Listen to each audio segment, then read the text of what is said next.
Bienvenue en rhumatologie. J'ai le plaisir de coordonner l'enseignement de la rhumatologie de 4e année de médecine et je dispenserai ce cours en collaboration cette année avec le professeur Hanan Kane. Pour débuter, ce cours introductif a pour but de vous aider à comprendre comment identifier les éléments aidant à la classification et au diagnostic des affections ostéo-articulaires. Je voudrais rappeler que la rhumatologie étudie les affections de l'appareil locomoteur, c'est-à-dire celles qui portent sur les articulations, les os, les muscles, les tendons. Ces affections réalisent généralement et schématiquement deux grands groupes de pathologies. Un premier groupe qui est celui des pathologies dont le résultat est une lésion articulaire, osseuse, musculaire ou tendineuse, que cette lésion soit isolée ou associée à d'autres lésions, et un deuxième groupe qui est celui de pathologies généralisées, que l'on appelle aussi systémiques, c'est-à-dire capables de toucher plusieurs systèmes d'organes, mais qui vont s'exprimer préférentiellement par une atteinte de l'appareil locomoteur, atteinte qui d'ailleurs peut également révéler ces maladies de système. Commençons donc par définir nos objectifs. Notre premier objectif sera de reconnaître le caractère mécanique ou inflammatoire d'une affection, car cette différenciation fondamentale en rhumatologie sera extrêmement contributive pour le diagnostic étiologique. Il nous faudra analyser les caractères de la douleur par l'interrogatoire, rechercher les signes de l'inflammation par l'inspection et l'examen physique, et enfin hiérarchiser les examens complémentaires utiles au diagnostic. Notre deuxième objectif sera de classer les affections rhumatismales. Il nous faudra pour cela identifier une affection mécanique, reconnaître une affection inflammatoire, réunir les signes évocateurs d'un syndrome douloureux régional complexe de type 1 que l'on appelle aussi l'algoneurodystrophie. Et enfin, il nous faudra évoquer une arthropathie nerveuse. Notre premier objectif sera donc de reconnaître le caractère mécanique ou inflammatoire d'une affection et nous commencerons par analyser les caractères de la douleur par l'interrogatoire. Nous opposerons la douleur mécanique et la douleur inflammatoire. La douleur mécanique est une douleur diurne, alors que la douleur inflammatoire est une douleur nocturne. Il faudra prêter beaucoup d'attention à un patient qui vous dit que sa douleur se produit la nuit, a fortiori lorsqu'il vous dira que cette douleur le réveille de son sommeil, et encore plus lorsque ceci se produit vers 2 heures ou 3 heures du matin, ce qui est un élément sémiologique tout à fait évocateur de la douleur inflammatoire. La douleur mécanique se produit volontiers en fin de journée, le soir, ce qui évidemment n'a rien à voir avec la nuit et le caractère nocturne de la douleur inflammatoire. La douleur inflammatoire, elle, a comme particularité de s'accompagner le matin au réveil d'un enraidissement des articulations ou du rachis dans les pathologies inflammatoires le concernant, qui disparaîtra après un certain temps que l'on appelle le temps de dérouillage. La douleur mécanique apparaît à l'effort, qu'il s'agisse de marche, de soulèvement d'un objet lourd ou de tout autre effort, alors que la douleur inflammatoire n'a pas de relation avec l'effort, elle peut apparaître même au repos.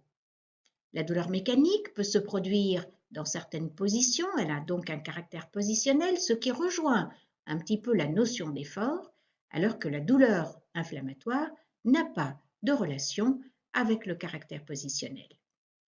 La douleur mécanique est calmée par le repos, alors que la douleur inflammatoire n'a pas de relation avec le repos, mais elle peut comporter un élément sémiologique tout à fait intéressant qui est celui d'être amélioré par l'activité ou l'échauffement, ce qui est quelque chose que l'on constate dans certaines pathologies inflammatoires du rachis, que nous verrons un petit peu plus loin dans ce cours et qui sont les spondyloarthropathies. Il existe également d'autres types de douleurs. Parmi elles, la douleur de l'algoneurodystrophie, que l'on appelle également le syndrome douloureux régional complexe de type 1, que nous verrons plus loin. Cette douleur est une douleur permanente et nocturne, qui peut donc faire évoquer une douleur de type inflammatoire. Mais cette douleur ne comporte pas la particularité de s'améliorer après un temps de dérouillage. C'est une douleur qui se produit à la mise en charge, c'est-à-dire par exemple dès qu'on met le patient debout. Donc il y a une notion également de douleur mécanique.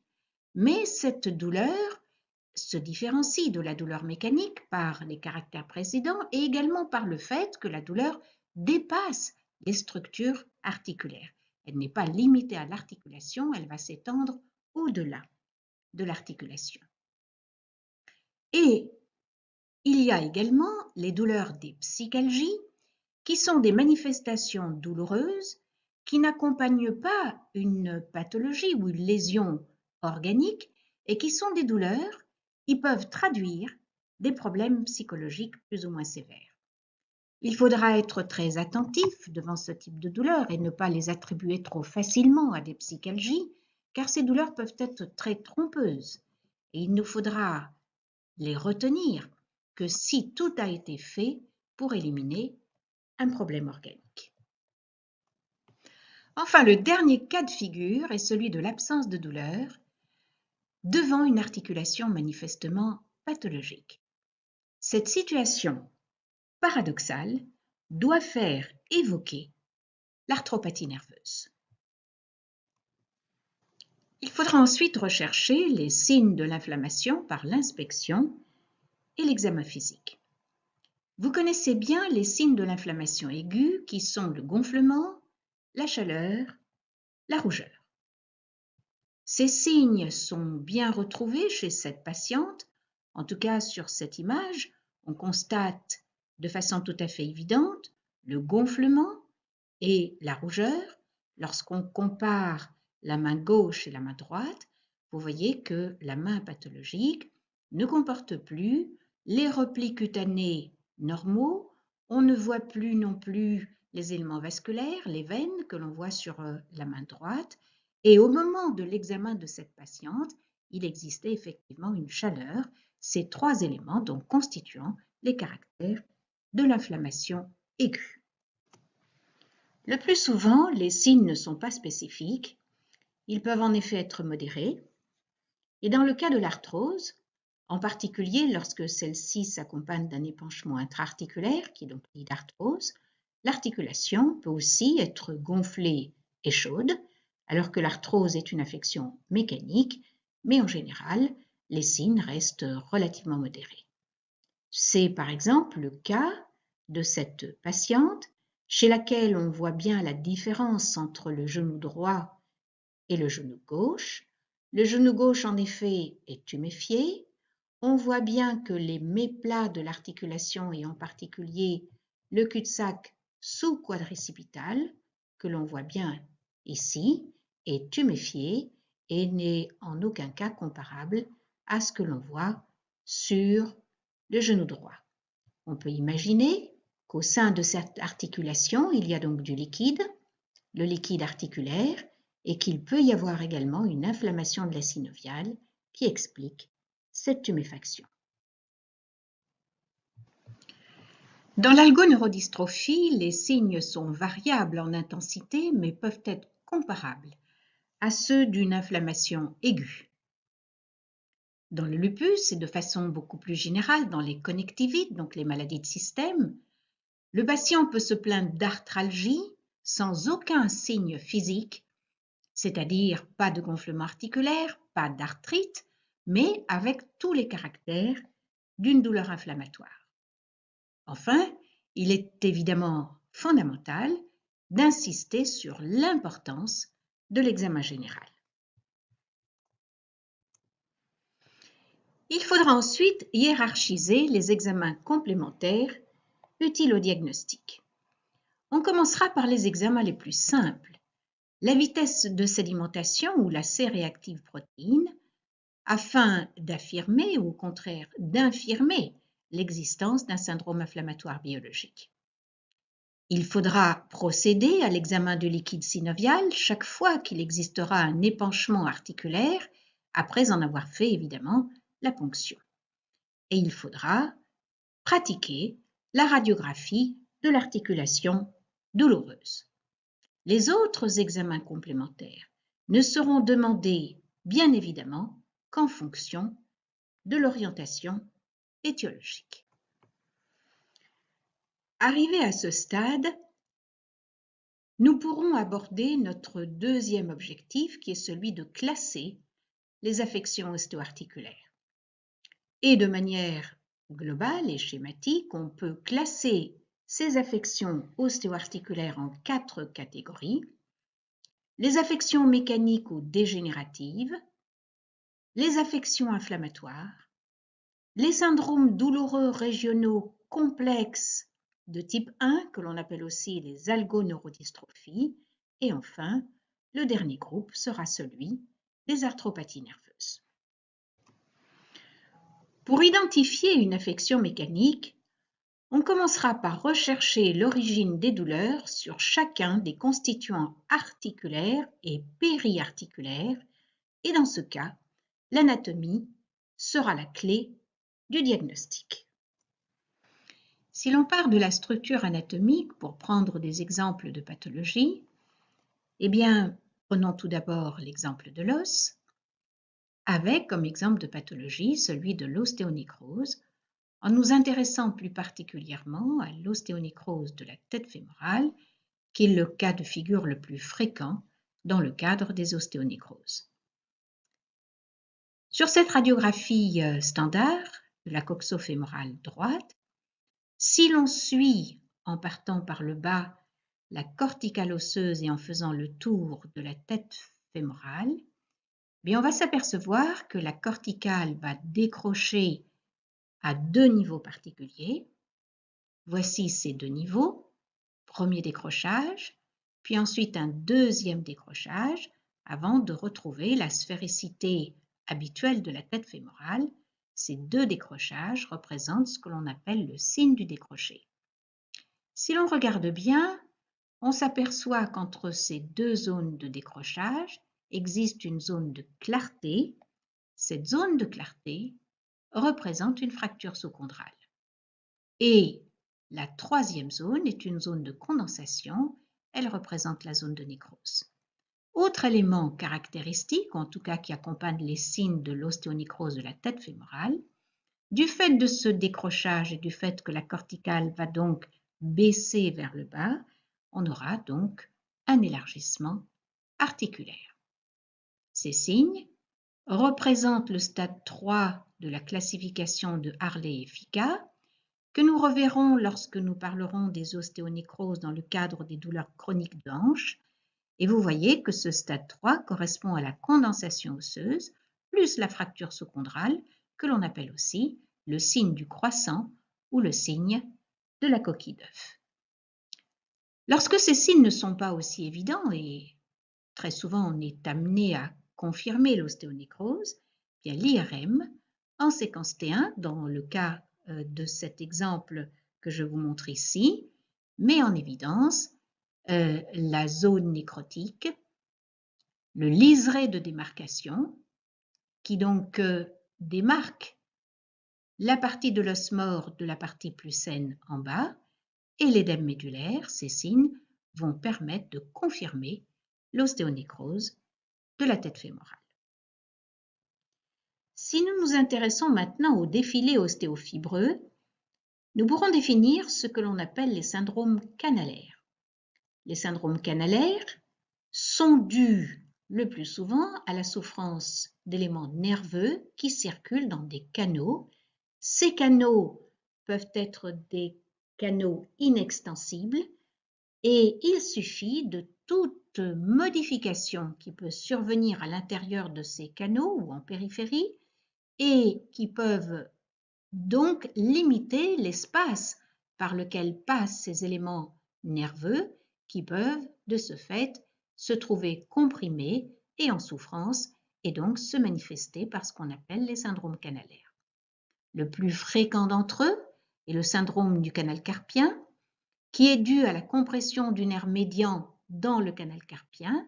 Et si vous regardez cette anatomie, bien vous pouvez vous douter que n'importe quel élément, qu'il s'agisse de fractures osseuses, des éléments du canal carpien, qu'il s'agisse de ténosynovite, qu'il s'agisse de tuméfaction ou d'édème, c'est le cas par exemple de la grossesse, à l'intérieur de ce canal va pouvoir être la cause d'une compression du nerf médian et donc expliquer la souffrance de ce nerf.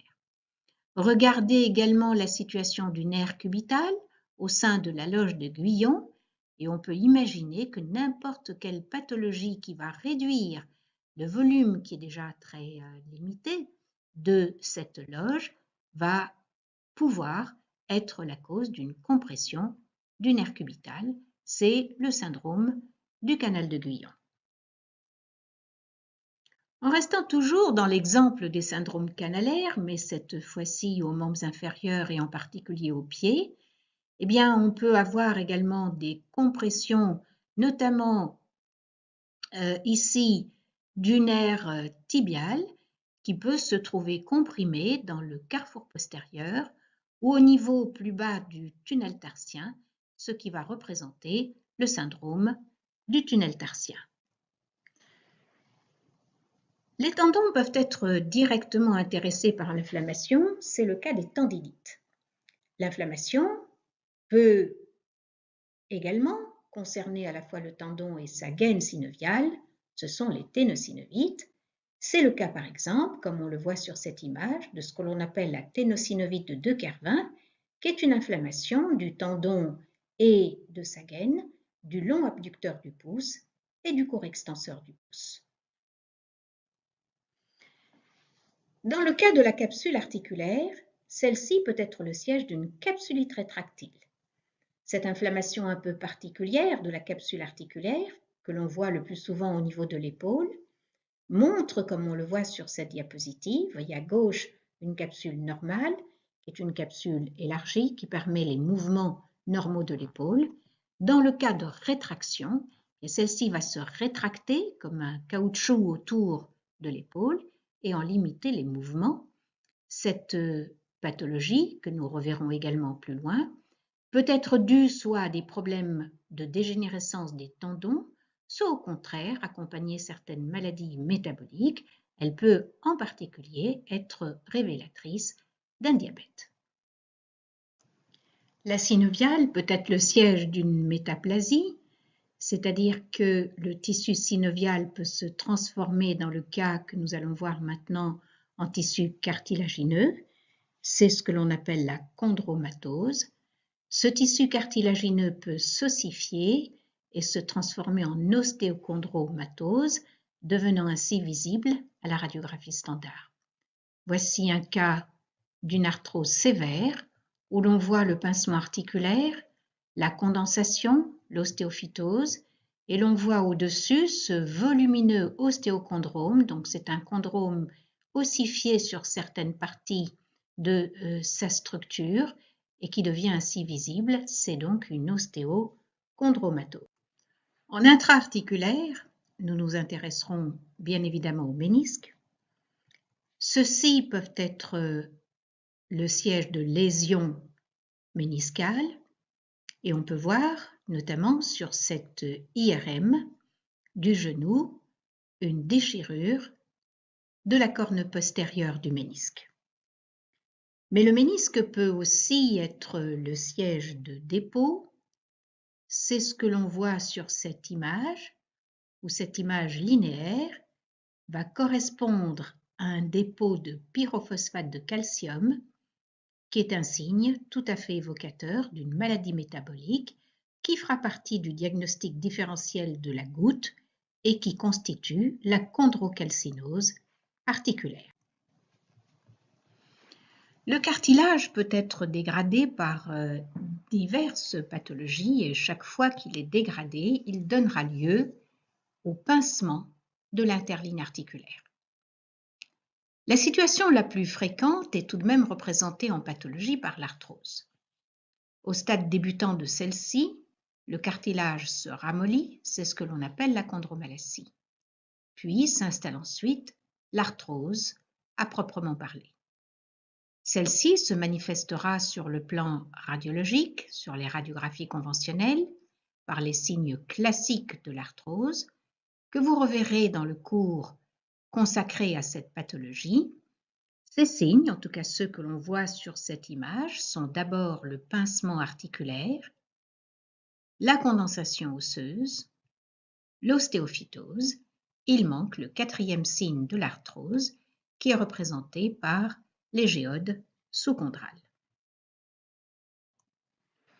Après avoir considéré les articulations et les structures périarticulaires, la même analyse peut s'effectuer au rachis. Prenons à nouveau l'exemple de l'os. L'os peut être le siège de fractures vertébrales. Ce terme est en fait le terme approprié pour ce que l'on appelait jusqu'à présent tassement vertébral, qui en fait représente une véritable fracture. L'os peut aussi être le siège de fissure. Voici quelques exemples. Sur cette radiographie standard du rachis dorsal de profil, on reconnaît toute une série de fractures vertébrales qui accompagnent souvent une maladie qui fragilise l'os et le déminéralise, qui est l'ostéoporose, qui fera également l'objet d'un cours. Sur cette radiographie du bassin de face, qui prend également l'extrémité supérieure et moyenne des fémurs, on reconnaît un certain nombre d'éléments radiologiques, d'abord des fractures, des branches iliopubiennes des deux côtés, et également des stries très caractéristiques que l'on appelle les stries de Loser-Milkman. Nous étudierons cette pathologie dans le chapitre consacré à la déminéralisation osseuse. Cette pathologie représente l'ostéomalacie, qui est un défaut de minéralisation de l'os et qui est l'équivalent chez l'adulte du rachitisme de l'enfant. Les pathologies liées au disque intervertébral et aux ligaments vertébraux sont extrêmement courantes en rhumatologie. Il est important de connaître les éléments les plus importants du disque intervertébral, de ses relations anatomiques, de sa physiopathologie afin de mieux comprendre le cours qui sera consacré aux lombalgies et aux radiculalgies. D'abord, le disque intervertébral est constitué de deux éléments. Au centre, le nucleus pulposus, qui est une structure gélatineuse qui reçoit les pressions exercées sur le rachis et qui a pour fonction de les répartir de façon homogène sur l'ensemble des lamelles concentriques qui entourent le nucleus pulposus. Vous voyez qu'en avant, les lamelles sont très épaisses, en arrière, elles le sont moins, ce qui va expliquer que les hernies discales se produisent plus volontiers en arrière qu'en avant du nucleus pulposus. Par ailleurs, si l'on voit ce disque intervertébral de profil, il est évidemment limité en haut par la vertèbre sous-jacente, en dessous par la vertèbre sous-jacente, en avant le ligament vertébral commun antérieur. Vous constatez que ce ligament n'adhère pas au disque intervertébral et surtout qu'il ne comporte pas de structure nerveuse. Toute migration hernière qui pourrait se faire en avant ne s'accompagne pas habituellement de douleur. Par contre, en arrière, le ligament vertébral commun postérieur adhère étroitement au disque intervertébral et il est richement innervé par le nerf sinuvertébral. On peut donc imaginer que toute compression s'exerçant sur le ligament vertébral commun postérieur sera l'objet, ou en tout cas induira, des douleurs importantes du fait de cette innervation. C'est justement ce qui se passe dans le cas de hernie de ce nucléus pulposus, puisque lorsque ce nucléus se dégrade, que les lamelles concentriques se dégradent également et laissent passer un fragment hernière, eh bien celui-ci peut venir comprimer le ligament vertébral commun postérieur. Or, l'innervation très riche de ce ligament va donc expliquer l'existence de douleurs importantes et c'est ce qui va se passer dans le cas par exemple des lombalgies. Or, tout à fait derrière le ligament vertébral commun postérieur vont passer les racines nerveuses. Ces racines nerveuses sont différentes en fonction du siège au niveau duquel va se produire ce mécanisme, qu'il s'agisse du rachis cervical, du rachis dorsal ou le plus souvent le rachis lombaire, la racine nerveuse la plus fréquemment concernée étant, comme vous le savez, le nerf sciatique.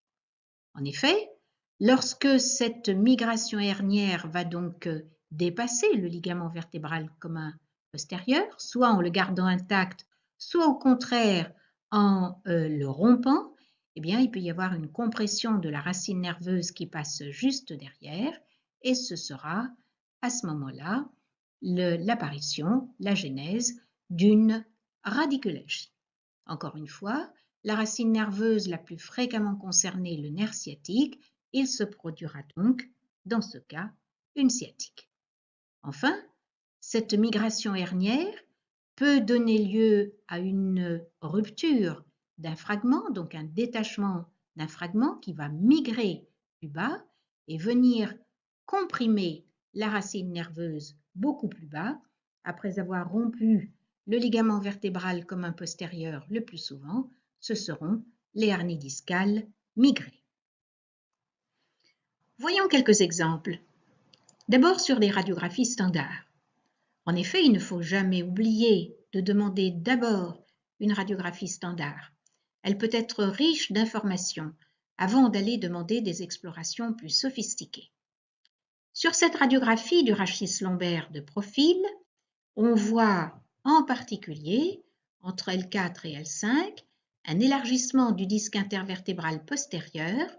Regardez si on compare cet espace intervertébral au premier espace au-dessus, ou encore celui qui est encore plus au-dessus, vous voyez que cet élargissement est très net et peut faire suspecter le débord discal avec un élargissement postérieur donc, de cet espace intervertébral.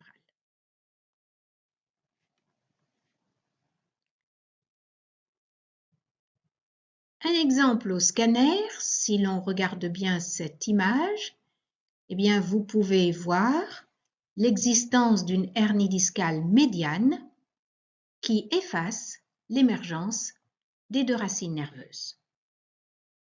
Sur cet exemple, la hernie discale n'est plus une hernie médiane, c'est une hernie discale paramédiane gauche qui efface l'émergence de la racine S1. Il s'agissait ici d'une sciatique S1.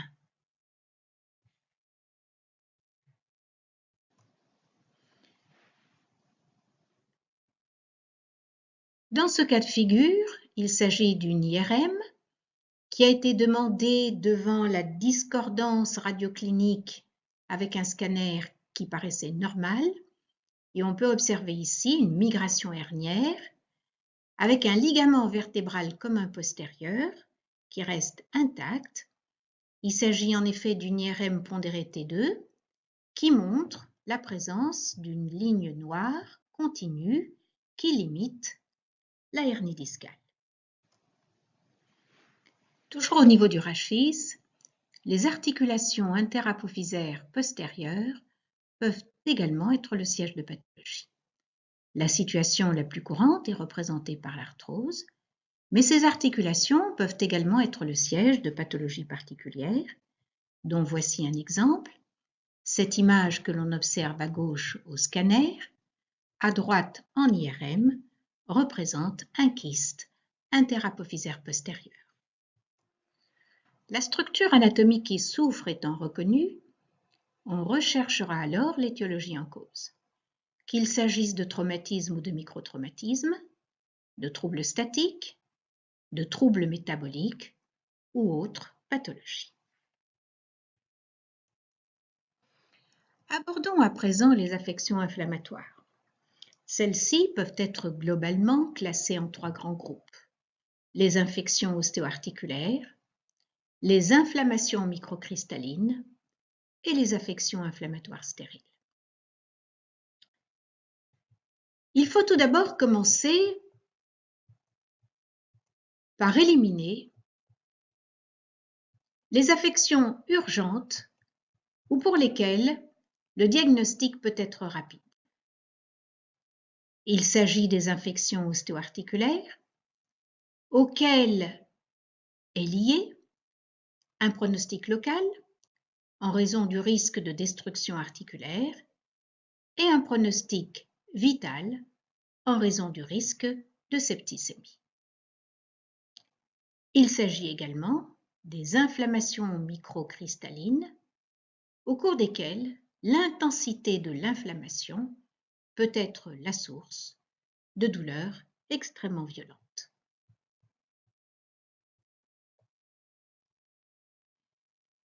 Les arthrites et polyarthrites infectieuses peuvent être dues à des germes non spécifiques, c'est le cas des arthrites et polyarthrites septiques, les germes en cause pouvant être le plus souvent le staphylocoque, le streptocoque, le gonocoque.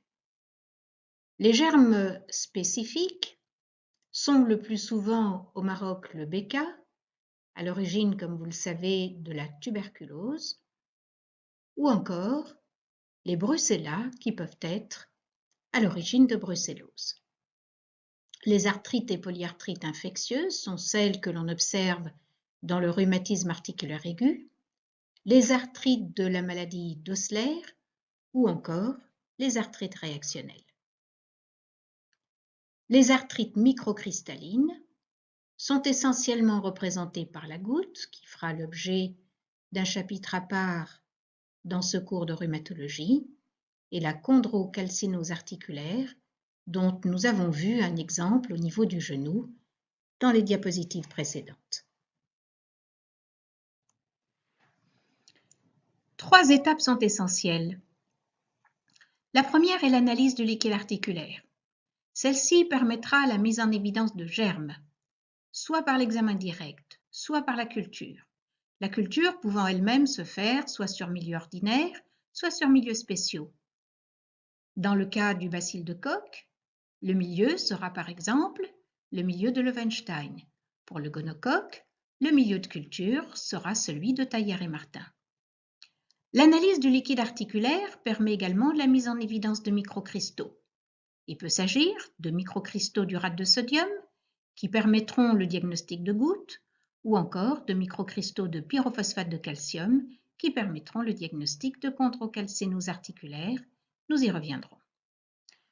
La deuxième étape est la recherche d'une porte d'entrée. Elle est fondamentale. Et la recherche également de germes à son niveau. La troisième étape est bien entendu la pratique d'hémoculture chaque fois qu'il existera de la fièvre.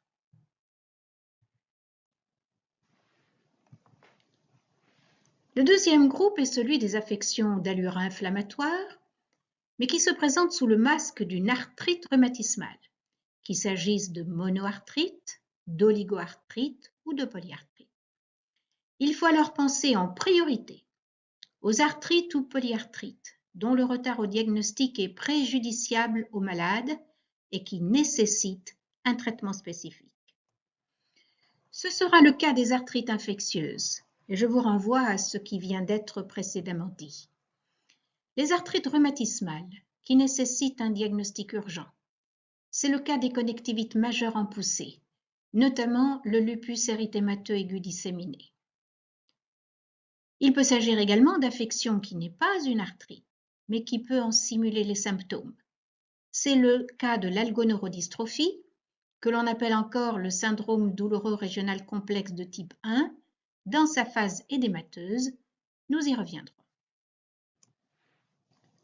Le troisième cadre que nous aborderons est celui des affections de diagnostic moins urgent, mais qui nécessitent un diagnostic précoce.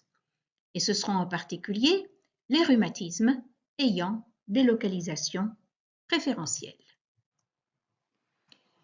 L'atteinte des articulations périphériques est représentée avant tout par la polyarthrite rhumatoïde. Nous consacrerons à son étude un long chapitre. Cette maladie doit être aujourd'hui diagnostiquée le plus tôt possible.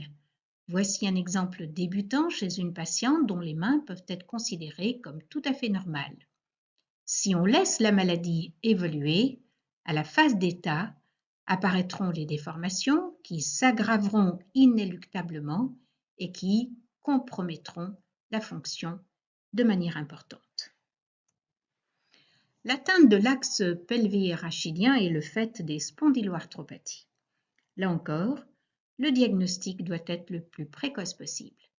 Voici en effet le cas d'un jeune patient atteint de spondyloarthropathie à un stade relativement débutant où l'atteinte du rachis reste relativement modeste puisque vous voyez que la flexion et la mobilité du rachis restent malgré tout correctes.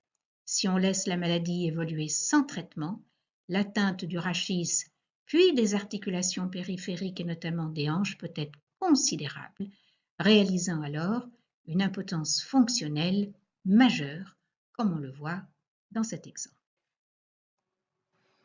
L'atteinte des ceintures, qui concerne surtout la ceinture scapulaire, mais également la ceinture pelvienne, est représentée par la pseudopolyarthrite trisomélique, qui est une affection particulière, extrêmement inflammatoire, qui atteint souvent les sujets âgés et qui fera partie du diagnostic différentiel de la polyarthrite rhumatoïde.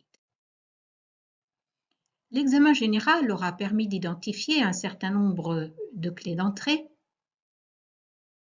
qui, associées à l'arthrite ou la polyarthrite en question, permettront très souvent l'orientation, voire même la confirmation de la nature de cette arthrite ou polyarthrite et donc le diagnostic étiologique. Vous trouverez ces éléments dans les tableaux 1 à 8 qui figurent dans le document Word qui accompagne ce cours.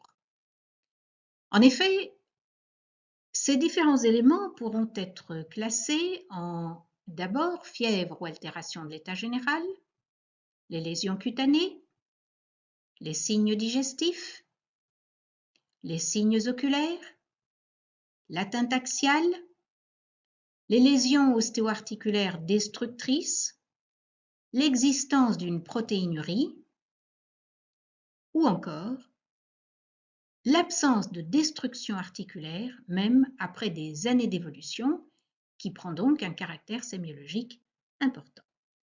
Nous allons voir quelques exemples de chacun de ces cadres. L'altération de l'état général pourra être observée dans diverses situations comme les infections, le rhumatisme articulaire aigu, les connectivites, les arthrites réactionnelles ou encore la maladie périodique. Les lésions cutanées pourront s'observer dans les connectivites, c'est l'exemple par exemple du syndrome de Raynaud, ou bien dans le lupus, le classique érythème en aile de papillon.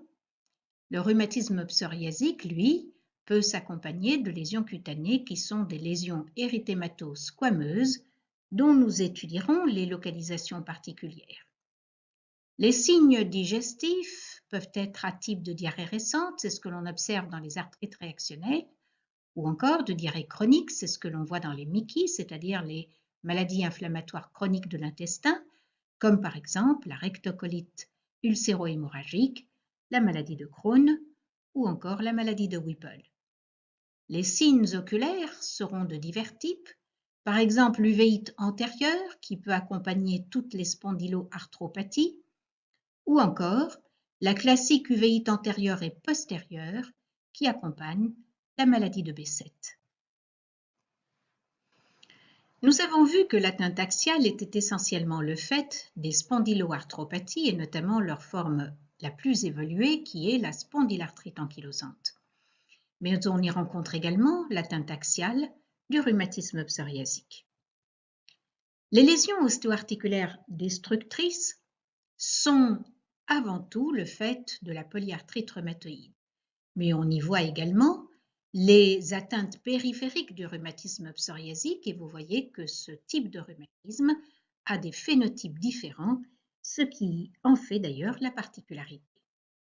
L'atteinte rénale, représentée avant tout par la protéinurie, se voit dans les complications iatrogènes, mais aussi dans les connectivites, comme par exemple le lupus érythémateux aigu disséminé. Enfin, il se peut qu'aucune destruction articulaire ne soit observée, même après des années d'évolution. On peut voir cela dans certaines connectivites, notamment le syndrome de Gougerot-Schegren, ou encore dans des rhumatismes particuliers qui ne feront pas l'objet de cours dans ce cours de 4e année de rhumatologie et qui sont représentés par exemple par l'idarthrose intermittente ou le rhumatisme palindromique.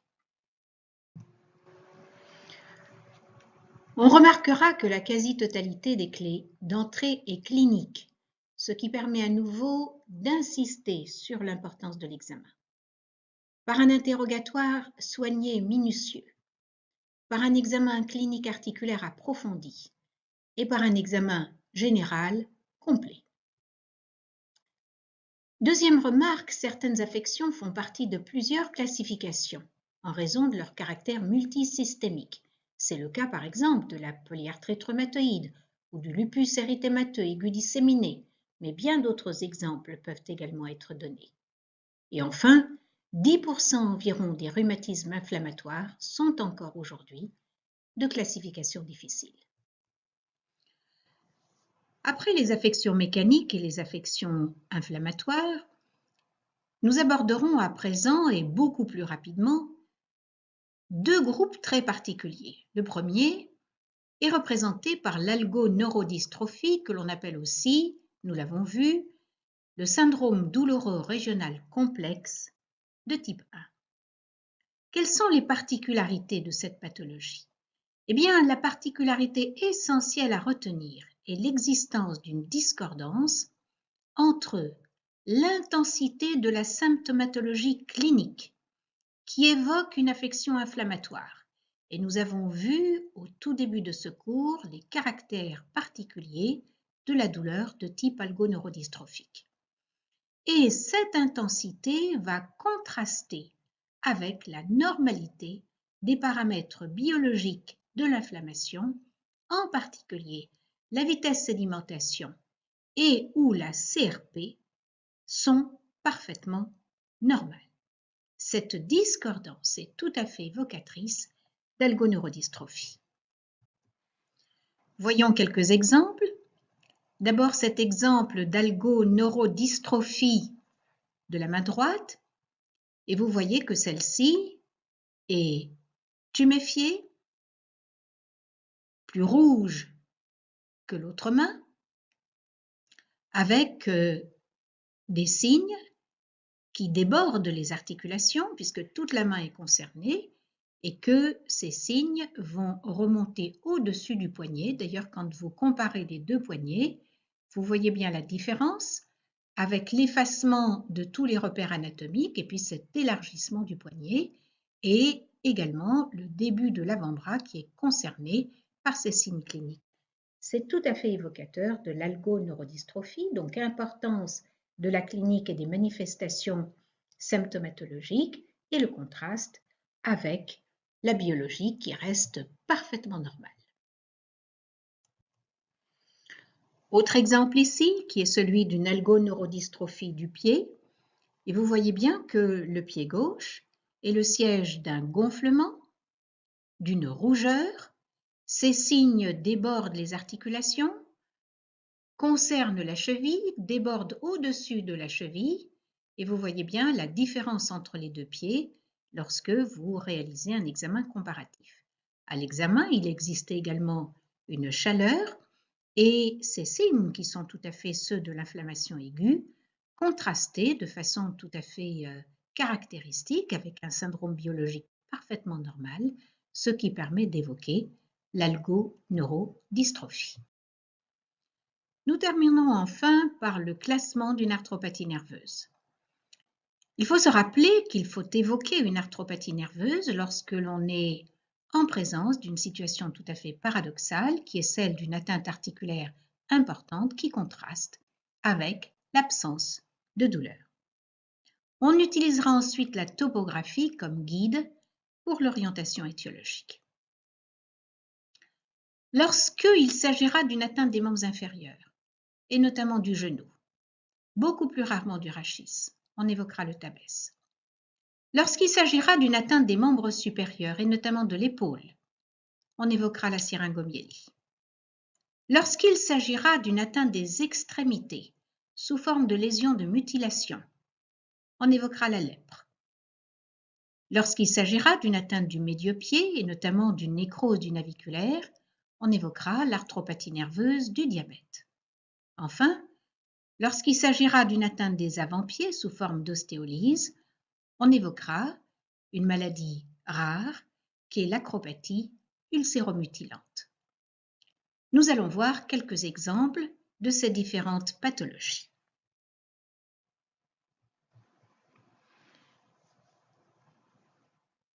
Voici un patient qui présente une atteinte extrêmement importante, impressionnante, du genou gauche, comparez-le au genou droit, et regardez les radiographies qui montrent à droite un genou normal et à gauche un genou où la destruction ostéo-articulaire est absolument impressionnante. Or, ce malade, malgré la sévérité de ses lésions, souffrait très peu. Devant ces manifestations, il faut, bien entendu, évoquer le tabès.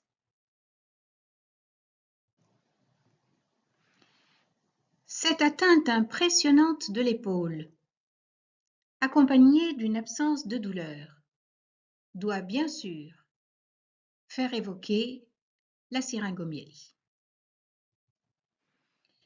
Voici le cas d'une nécrose du naviculaire avec effondrement du médio-pied chez un patient qui présente par ailleurs un mal perforant plantaire.